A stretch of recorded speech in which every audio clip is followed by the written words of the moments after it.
الف لام را، یہ حکمت والی کتاب کی آیتیں ہیں۔ کیا لوگوں کو تعجب ہوا کہ ہم نے انہی میں سے ایک شخص کو حکم بھیجا کہ لوگوں کو ڈر سنا دو اور ایمان لانے والوں کو خوشخبری دے دو کہ ان کے پروردگار کے ہاں ان کا سچا درجہ ہے۔ ایسے شخص کی نسبت کافر کہتے ہیں کہ یہ تو کھلا جادوگر ہے۔ تمہارا پروردگار تو اللہ ہی ہے جس نے آسمان اور زمین 6 دن میں بنائے، پھر عرش پر جلوہ افروز ہوا۔ وہی ہر ایک کام کا انتظام کرتا ہے، کوئی اس کے پاس اس کی اجازت حاصل کیے بغیر کسی کی سفارش نہیں کر سکتا۔ یہی اللہ تمہارا پروردگار ہے، تو اسی کی عبادت کرو۔ بھلا تم غور کیوں نہیں کرتے؟ اسی کے پاس تم سب کو لوٹ کر جانا ہے۔ اللہ کا وعدہ سچا ہے، وہی خلقت کو پہلی بار پیدا کرتا ہے، پھر وہی اس کو دوبارہ پیدا کرے گا تاکہ ایمان والوں اور نیک کام کرنے والوں کو انصاف کے ساتھ بدلہ دے۔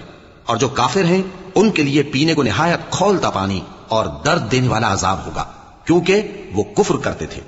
وہی تو ہے جس نے سورج کو خوب روشن اور چاند کو بھی منور بنایا اور چاند کی منزلیں مقرر کی تاکہ تم برسوں کا شمار اور کاموں کا حساب معلوم کرو۔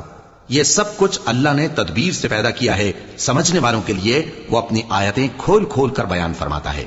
رات اور دن کے ایک دوسرے کے پیچھے آنے جانے میں اور جو چیزیں اللہ نے آسمان اور زمین میں پیدا کی ہیں سب میں ڈرنے والوں کے لیے نشانیاں ہیں۔ جن لوگوں کو ہم سے ملنے کی توقع نہیں اور دنیا کی زندگی سے خوش اور اسی پر مطمئن ہو بیٹھے اور ہماری نشانیوں سے غافل ہو رہی ہیں، ان کا ٹھکانہ ان اعمال کے سبب جو وہ کرتے ہیں دوزخ ہے۔